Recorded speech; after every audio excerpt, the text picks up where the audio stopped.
Let's talk. Let's talk. Giles Brown. Let's talk. And we have reached one of my favourite parts of my show, because once a month in pops bringing a little bit of Tarifa sunshine into the studio. It's Claudia from Spence Clarke. Claudia, good morning to you. Look at the colour of you. Good morning, and let me tell you that you're my favourite person in the radio as well, so I love it as well. You've got to get past reception. They'll be very upset there. They made you a cup of tea and everything. Is this not your favourite time of year? You know what, Giles, it's the first time that I'm living September, because Lucia, as my daughter, she is the first time I'm not taking her to school. She's gone to uni this year. Were you a child bride? You can't have a daughter at university. I think we should... Yes. That was so nice of you. So anyway, this is the first time that I'm having not to take her to school. So Tarifa is so lovely in September. I love September. It's a favourite. Can I ask you a question? Yeah, of course. Because we know what you do, tax and the whole... What is your daughter studying at university? Oh my God, she's studying dentistry. Something horrible. It's not horrible. It is. It's absolutely not. Oh. Listen, when I was in the cadets, in the army cadets, there was one guy, and we thought he's going to go into the regular army. And his name was Toriarty. Yeah. Okay. And we said, which regiment are you going to go into? He said, no, I'm going to be a dentist. And we said, why? And he said, one reason: I've never met a poor dentist yet. And he was 15. So therefore, okay. we'll have wonderful teeth then. So teeth and accountancy. What more do you need in the family? And surfing. So yeah, I mean, luckily, the crowds are gone. We can all breathe. It's lovely. How was Tarifa? I haven't been to... How was Tarifa there? How was the Costa de la Luz? It's the best time of the year to go. Yeah? Lovely. There's nobody there. You can go to a restaurant and you don't have to stress because there's not going to be a space. Without reservation, you can walking anywhere. Yeah. The people that are now here are foreigners. It's not that I have something against the Spanish. It's against the Madrileños, maybe. Madrileños, the pijos. The pijos. They're gone. So but you have the Sevillano, nice. you have the Sevillanos, which are, the ones who support Sevilla rather than Betis. Yes. If you know, you know. By the way. Restaurant, where would you... Come on, I mean, the last time I ate in Tarifa, I think I was probably in La Ruina. That was the last time I was... Oh, La Ruina, yeah. I used to go there, yeah. Exactly. Yeah. Oh, yeah, okay. All right. Let's move on from there, because, it is a favourite time of year, but it may be your favourite time of year, but tax and Hacienda still go on. And they've been for their break, if they even stop Hacienda, and they're back, and they're ready for September. So what's coming up then? We're talking about property in Spain if you don't live here full-time. Talk me through it, Claudia. Okay. Yes. Non-residence is the subject that we're talking about. If I'm non-resident, what taxes am I going to have to pay if I own a property in Spain? Okay, if you own a property and you're renting this property out, you're going to have to pay two types of taxes. Two of them, yeah. One is the income tax on your rental property, and the rate that will be applicable to you will depend on where you're resident. So if you're renting, not if you have a property, you're renting it. If you're renting a property, if you are paying a landlord, yeah. Yeah. Okay. So if you're a EU citizen, okay, like the British, sorry. Something happened over the weekend. I wasn't looking. Non-EU, non-EU. You are not allowed to deduct expenses, and you will pay 24% on your gross income. Right. Now, if you're part of the EU and also from Iceland, Norway, and Liechtenstein. Liechtenstein. Yes. Okay, like German. Liechtenstein. Yes. Yeah. You will be allowed to deduct the expenses, and the tax rate will be 19%. That's the it's the EEA, the European Economic Area, yeah? Correct. Okay. Wow. Very informed. Well, I know. Now, if for the days you're not renting the property, or if you're not do not rent it at all, you have to pay the famous deemed income tax declaration, which the deemed income is based on the valor catastral of your property. If the valor catastral has been revised in the last 10 years, you pay 1.1% of this. Right. And if it hasn't been revised, you pay 2%. And on that, the tax rate that you pay, it depends again if you're EU or non-EU. If you're non-EU, 24%. If you're EU, 19% is the tax rate. And this is again, and if you're from Liechtenstein, and good morning, it's the same thing. It's the same thing. How often do we have to do this? Is it because it used to be quarterly, every 3 months? Is it? Yes, the deemed income is always yearly. Right. And the rental one is, instead of quarterly, from this year is yearly. Okay, and there's a specific date, isn't there? Yeah. January, Yeah, the yearly one for rental, the deadline is the 20th of January of next year. That's the day after my birthday, so I can go happy birthday and then do that. There you go.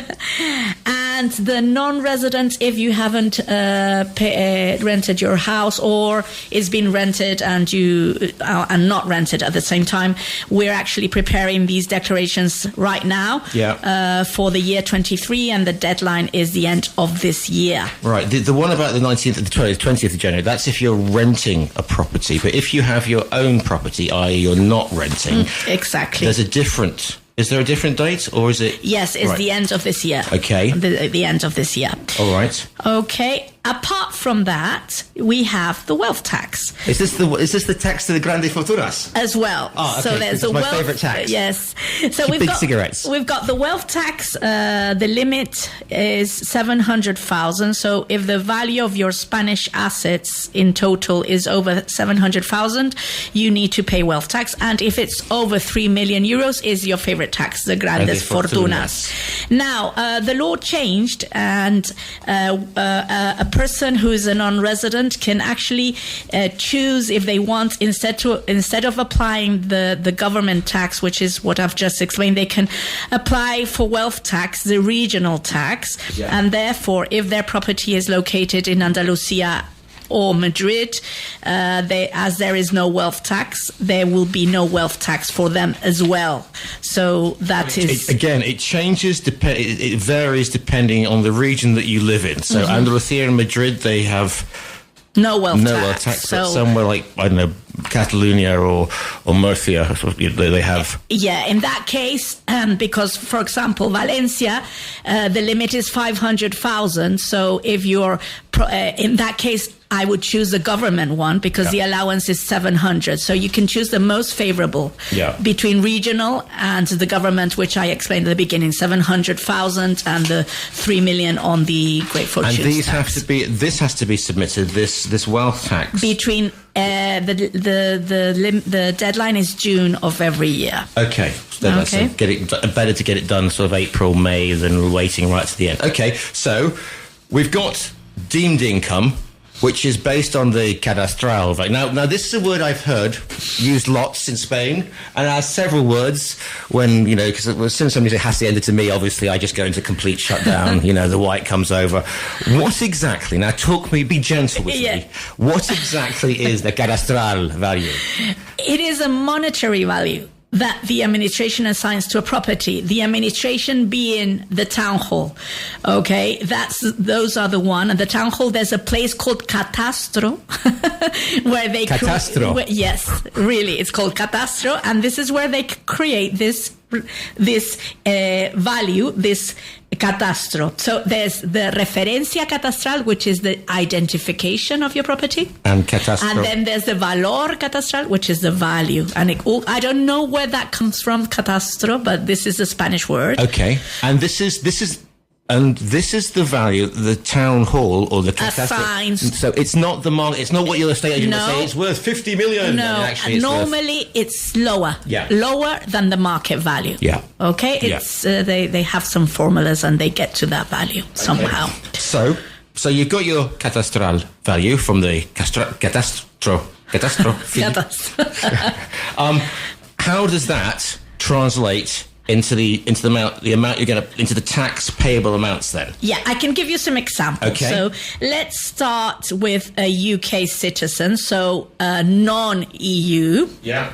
So if for a valor catastral, I'm going to give examples of the valor catastral. Okay, so if the property's value is 100,000, depending if the valor catastral has been revised or not, it would be 260 euros or 480 if it hasn't been revised. Quick question then. With this cadastral value, do you have to go to them and say, what is the value of my house, or do they automatically update you? Yes, they automatically update, but if you do, for example, some extra work on it, you can write to them and they will revalue. People normally don't do it because it'll mean they'll pay more taxes. Tax, yeah. But the way I understand they do it is that they, with an airplane, they take pictures. A drone probably now. You're right. Probably, yeah. They like their drones. Yes. They like the drones now. Yes. Yeah. So based on that, they know the square meters of the constructions, and that's what they do. Okay. They don't necessarily have to visit your property. They see, when you live in the campo, you see, as I do, when they used to check for water deposits, and they used to say, you used to say, no, I've got a deposito de agua, and they go, okay, if it's a water deposit tank, why have you got a dolphin motif and blue tiles? That's a swimming pool. You owe us money. True story. Okay. Yeah, no, I believe up to 100,000, it's between 260 and 480. Valor catastral of 500,000, we're talking about 1,320 and 2,400. Okay. At the catastral value of 1 million, we're talking about tax payable of 2,600 and 4,800. Right, so just under 5,000 then, a year. Yeah, a year. Right, this is a yearly tax. Okay. Now, I can give you examples for a EU citizen or Norway. Liechtenstein. No, lick 10. Lick. Think lick, then 10. Okay. And then Stein as in German beer. Lick 10 Stein. Stein as in Frankenstein. But Liechtenstein, his younger brother, used to work in tax. Okay. And Iceland. Don't forget about Iceland. Yeah. So we're talking, again, 100,000. It's between 209 and 380 euros. For a property with valor catastral 500,000, we're talking about 1,000 euros and 1,900. Yeah. And for a property of 1 million euros, we're talking about 2,000 euros and 3,800. And just to underline, this is for non-resident. It's not if you're a resident here, this doesn't apply. This is non-resident. Who is not renting out, who just has the property and uses it or not uses it. It doesn't matter. You have to pay this amount on a yearly basis, just for the ownership, just because on the escritura, your name is on it. Okay. If you're renting a property then? If you're renting, I'll give you an example. Let's say that your yearly income is 20,000 euros. For the EU and Iceland, Norway, and Liechtenstein, we've got. Let's say they have expenses of 10,000 euros, so they pay taxes on 10,000 euros. We're talking about 1,900 euros in tax. Okay. Whereas if you're from the UK, then as the 10,000 euros are not deductible, you pay taxes on 20,000.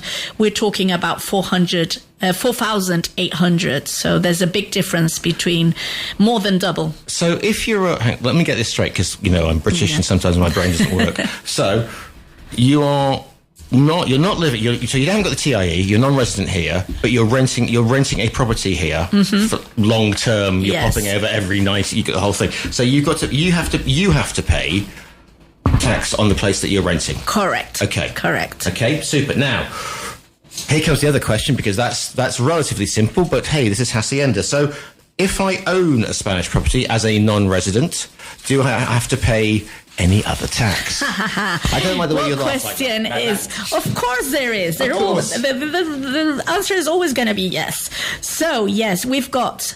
This is similar to the council tax that you pay in the UK for your property. Sure. So you've got the IBI. and the EB? the EB, Yeah. and the rubbish tax. Okay.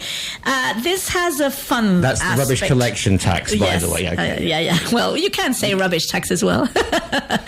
So, or waste tax, no? More professional. Yes, But indeed. I like rubbish You tax. like rubbish tax. Yeah. Keep it British, yeah. Okay, so there's a fun aspect about this. A fun aspect. Yes, Okay. you know that in the UK, if you do not pay your council tax, what happens when you come into your door? Probably you'll find a big note, saying you have not paid your council tax. You're due, or whatever. You're due 1 week, or you're due 2 weeks. Yeah. Well, in Spain, they'll just embargo your entire account. exactly, Really? they do. Oh, I mean, sorry. That was a joke, but It's not a joke. It's not a joke. And listeners, please make sure you pay these taxes, because what they are going to tell you is the following. You have this obligation. It's your obligation to pay it. It's not ours. Yeah. So you have to find and pay it. However, so what you have to do is you have to put the payment of these taxes under a direct debit mandate. But you also need to check that these payments has gone through, because they are not going to tell you that they have not been paid, that you didn't have money in your bank. You're going to find about it 4 years later with fines of 20% and with embargo and lawyers' fees to get it out. So right. So that's a nasty surprise. And if they can embargo you, so you'll be sitting there having a coffee with some friends, talking about your wonderful life as a non-resident here in Spain, and please let me get this, and you'll run your card through the thing and it'll go declined. Exactly. And you won't know what, and it'll be Friday, which means you can't see, there'll be a puente, and you won't be able to see them until Tuesday, and it's because you didn't know about the rubbish tax. Exactly. Right then. So in brief, in breve, which is if I'm a non-Spanish resident, I own a property in Spain, that I use for my holidays, and I rent it out when I'm not using it, and I don't have sort of people from Barcelona squirting me with water pistols saying go home.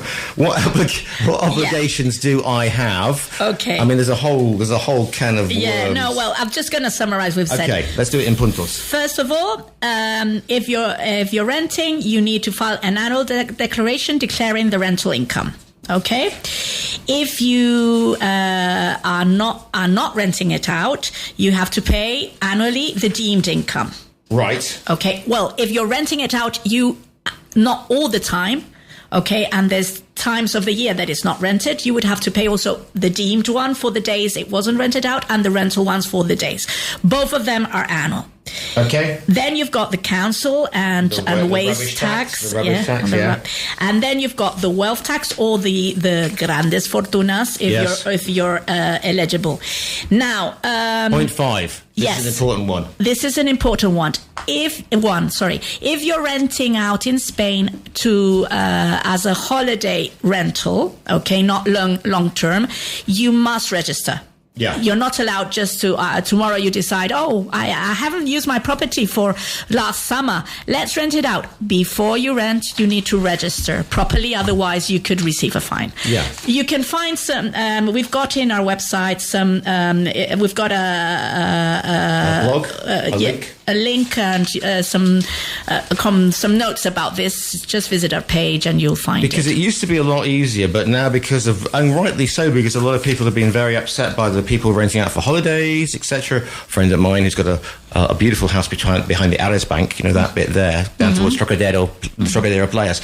He said he's amazed because the last 2 years, companies have been buying these houses and just renting them out. So you can't just say, okay, I'm going to rent it as an Airbnb. You need to register with the junta. You need to get all the thing. And they are checking. They are checking. They are. And the fines are not cheap. So this is all very complicated. So I might think, you know what?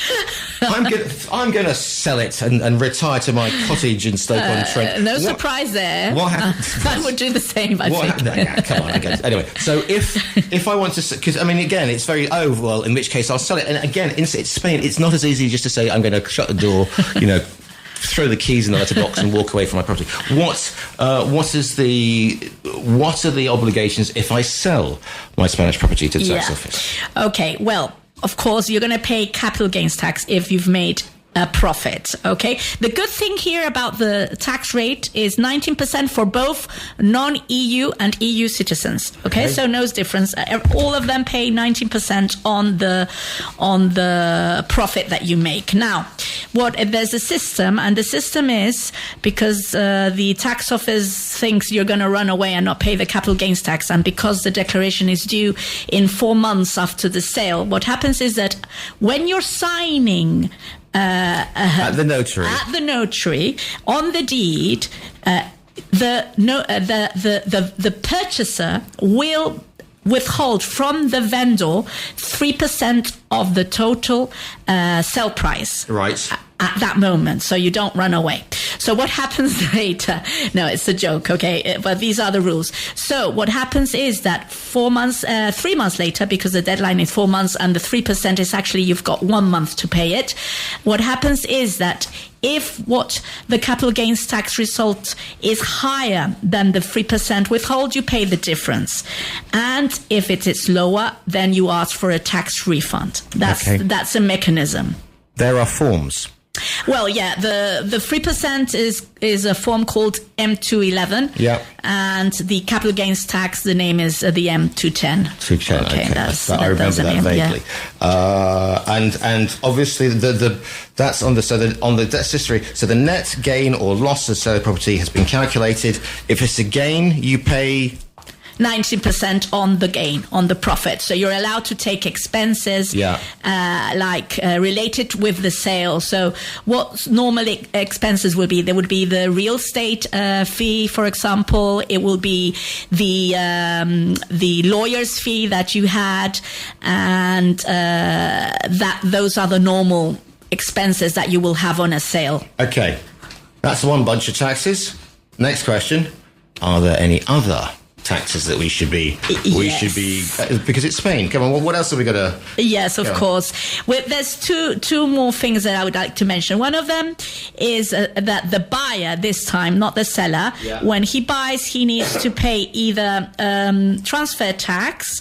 Currently in Andalusia, the rate is 7%, or if it's a new construction property, we're talking about VAT, and it's 10% in all Spain. So would that be if you bought off plan, you've moved in, it'll be VAT, and you pay 10%. Right. Okay. Super. And right. Now, in addition to the capital gains tax that I mentioned before, the seller will have to pay a tax called plusvalia, which is again our friend catastro. Remember that we talk about the valor catastral. Yeah. It's related with this because it's calculated by the town hall once again, and how they do it is that it's calculated on the increase of the value of land. Okay. Not the house, just the land. Now, so what has happened recently, which is good, you used to pay it in the early years. Well, not so early, many 3 years ago or 4. It didn't matter if you made a profit or a loss on the sale. The plusvalia tax was always payable. Now, fortunately, you only have to pay the plusvalia tax if you make a profit. So we've made some good steps here towards equality, no?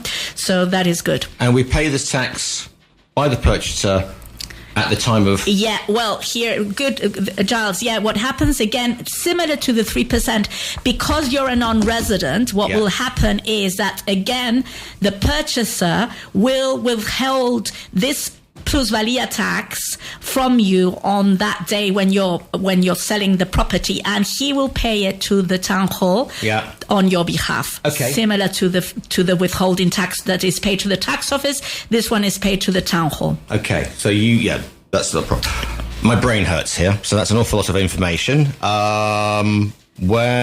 Tell me that on the Spence Clarke website, Claudia, you have this. You've got a link for all this, so that I can look at it, because my brain is actually struggling at the moment. You can find lots of guides about all of this, about non-resident, about the property ownership. The web is www.spenceclarke.com, both Spence and Clarke with an E. Yeah. Right now, please visit when us. I came here several thousand years ago, when dinosaurs walked the earth, or even Jesus' heel, it was all the rage to say, "Well, I've got my company. I've got my property through an offshore company, or this company, or a foreign company." I mean, Is that still a thing, or has that door been closed? Very interesting question. It is true that a foreign company owning a property in Spain is not subject to deemed income. Yeah. This is why it's still a valid route. However, we must notice that when the company is registered in a country that Spain considers it to be a tax haven, there's actually a list. We have that list of tax havens in our webpage as well. And good morning to our listeners in Grand Cayman. The deemed income is always payable, and you pay this time 3% on the valor catastral. Here again, this happens with Gibraltar still. Yeah. Okay, the treaty is not yet finished. So additionally, there is a thing. The tax office is now also checking all the properties that are being used by the final owners. They're also doing that. Right. And so really, guys, if you're going to buy a property, you need to seek professional advice. It's not that easy saying, oh, let's do it, because things are changing, and the tax office is being very aggressive with companies. They don't like property companies. The Spanish people don't like it. Well, that's the truth. You can kind of see the reason behind it. And one of the things is, well, in my coming up for 40 years in Spain now, I have seen how they have changed, and they have embraced modern technology. And Hacienda will find you and fine you and embargo you if they can. I always say that whenever they're looking for somebody, they shouldn't send, special agents or whatever out there. They should just send Hacienda, because you could be in the Amazon in a hut with the natives, and you'd hear this canoe, and it would be Hacienda, and they'd be going, "Euros catastral."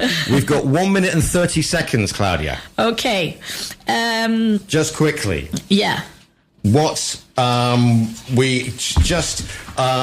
you get if you are in that hut in the Amazon, and you hear the sound of paddles, and the office starts to inspect you, don't panic. I mean, apart from phone you immediately, what should they do? It's very important that they respond to the letter. So on that point, it is very important the non-residents have a reliable address in Spain that the tax office can contact you. Yeah. So for that, Spence Clarke, for example, have the fiscal representation fees. Very important, because if you do not respond in time, the tax office is going to fine you. And as Giles have just explained, in the middle of the Amazon, they're going to fine you, and the little amount of tax that you owe them at the beginning is going to be 3 times more. So fiscal services, please find an article that I have in the webpage about it. There's a case study, a real one. Okay, I haven't put the name. I've changed the name.